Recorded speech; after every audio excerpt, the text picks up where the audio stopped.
Okay, so we just talked about how good marketing, good copywriting, really our job as customer value optimization experts, and when we're crafting conversion funnels, right, that's the whole thing we're doing here. All we're doing, step number one, really the most important process is we must be able to articulate the shift from this before state to this after state, right? That's what marketing does. That's what we're looking to do. What happens when somebody moves from here to here? What's the value they get, right? That's the biggie. What's the value that they get when they move from this state to this state? But to do that, obviously we need to be able to determine what is their before state and then what is their after state. And the way that we do that is through this right here, which is called the before and after grid. All right. Now, the before and after grid allows us to think in a number of different ways about what is somebody's before state and their after state. It gives us categories that we can kind of place, and it become very helpful in determining, what are the different emotional states and psychological states, and where are people, along these different areas. So there's 4 primary ways that we can articulate somebody's before state and their after state, and that is have. That's the first one. What does somebody have? So what do they have before that they don't have after? Or what don't they have before that they now have after? Again, if you're a doctor and somebody has an illness and then after they don't have an illness, well, that's have. If you're selling spoons, then before you don't have a spoon. Maybe you're eating cereal with a fork, and how obnoxious would that be, right? So now after you have a spoon.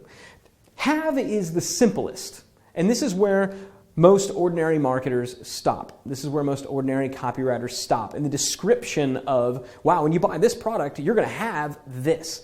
This is where features lie. And merely focusing on this is why you see a lot of ordinary, boring sales copy and landing page copy and stuff like that. It's really breaking from the have into some of these other categories that's going to kick your copy up a notch and really help with not only increasing conversion rates, but articulating that shift from the before state to the after state in a way that speaks to your customer much more eloquently than merely have. So going from have, we then come down to feel.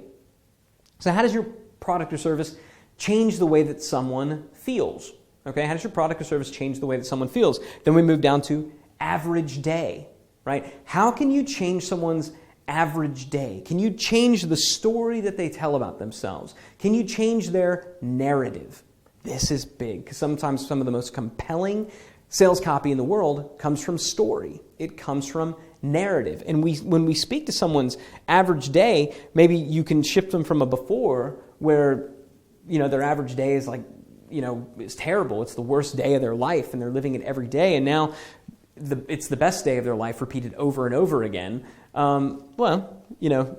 Then you've dramatically changed someone. I think about the movie Groundhog Day, right? He had some average days that were really bad. He had some ones that were really, really good. How can you get him to have more good days? If you can help people have more good days than bad days, you change their life. You're moving them far down that continuum, that value continuum that we talked about before. And then finally, status. Can you change someone's status? Can you change someone's self-worth? That's a big one. We're going to talk about status a lot because these are actually appearing in order of least powerful to most powerful. So think about your product or service right now. Again, I asked you to hold it, to hold 2 thoughts in your head in the previous one. Number one, who is this? Who is your Mr. or Mrs. before? What do they look like? Get an avatar in your head. Think about an actual person. If you know of an actual customer and you've spoken and interacted with them, maybe you met them at a trade show or an event or something like that, picture a real live person in your head, okay? And then think about your flagship product or service, that one that you're most proud of. Yeah, I want you to think of just one for now. Even if you have a lot, I want you to narrow it down to one for now. Because when we're building conversion funnels, we're going to build conversion funnels around specific flagship products or services. So we're not about building kind of the one end-all be-all funnel. We might have different funnels for different products and services. Okay, so for now, let's start with one. All right, if you only have one product, it's pretty simple. So think about yours, but to kind of give you an example, I want to talk about one that was a former client of ours, someone that I thought would be really, really difficult because I think you might find this example both helpful and entertaining.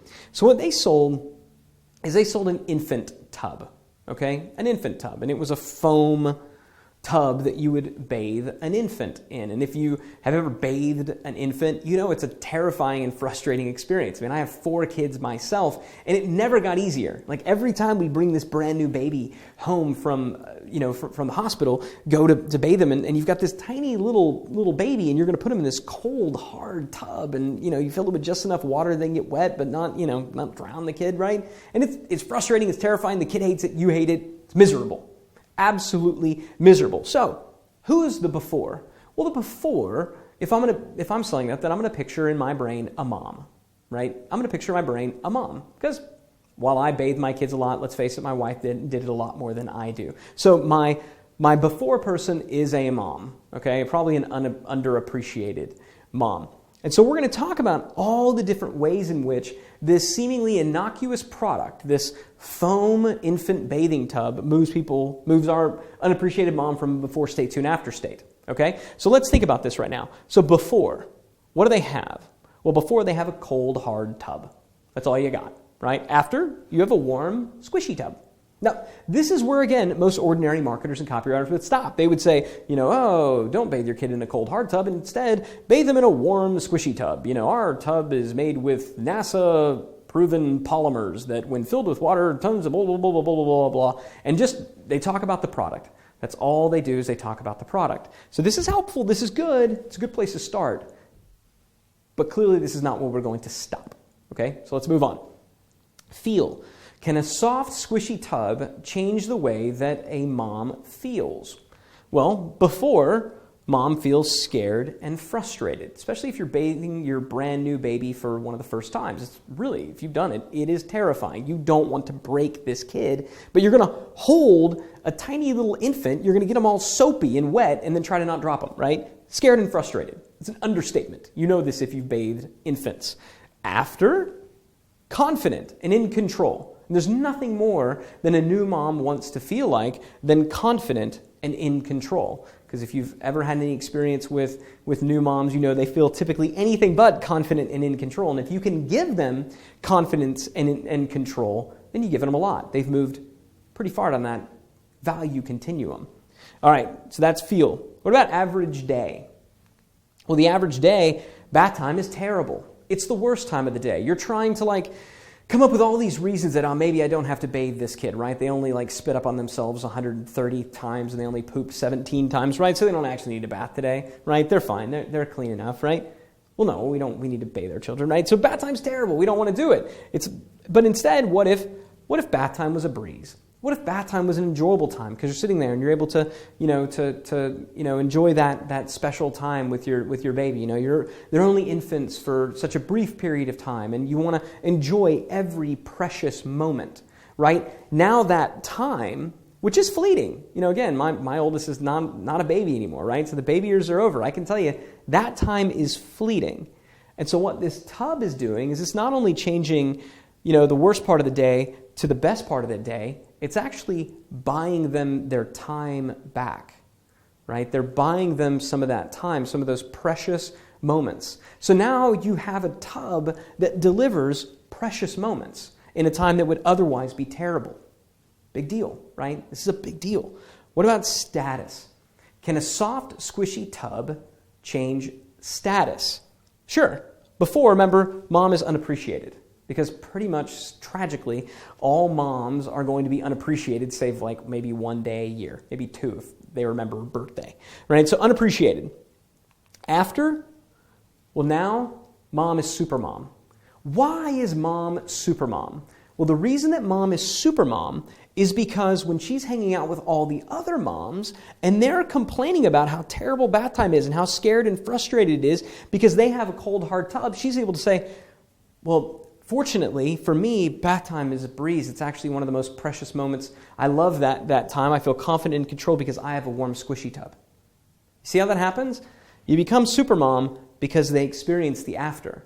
And now, this supermom, when she gets to brag to her friends, when they're all complaining, when they're all frustrated, and she gets to be the one that's confident and in control, this is now the mom that the other moms go to for advice. Right? This is the mom that the other moms feel like, wow, she's really got it all together. Now, You think about everything that I've been saying right now, and we're not crafting copy yet, but imagine these copy chunks showing up on your landing pages, right? In your sales copy, in your product descriptions, in all the places where you might ordinarily just say, our tub is warm and squishy, and it's about, 20 inches long and 10 inches wide, and all the crap that no one cares about. Mom doesn't care about that stuff. What mom cares about is she wants to be confident in control. She doesn't want bath time to be terrible. She wants to enjoy those moments with her child, and she wants to no longer be unappreciated. She wants to be seen as super mom.